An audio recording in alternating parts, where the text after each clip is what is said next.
شاری خۆمان بپارێزین شوێنە گەشتیارەکان شوێنی مێژوویەکان وەکو وڵاتانی تربین وەکو ئەوروپا و شوێنەکانی دی و دەوڵەتانی دی و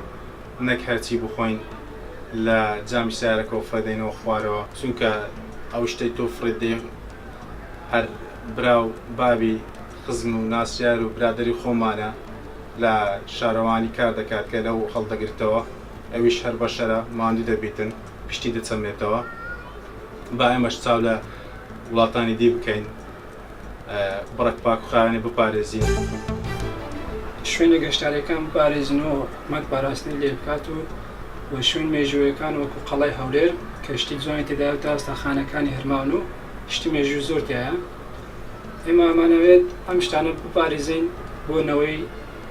داهاتوومان بۆ ئێوانش ئەم شتانە ببینن کە کورد چی هەبووە و لە مێژوودا چۆن بووە وەکو چۆن هەرەمی خۆف و ناسراوە لە دەوڵەتی میسر هەروەها دەبێت قەڵای هەولێر ئاوا بناسرێتن بۆ نەوەی داهاتوومان بۆ شاری هەولێر و زۆر شوێنی تریشمان هەیە شوێنە گەشتیارەکان دەبێت پارێزرێن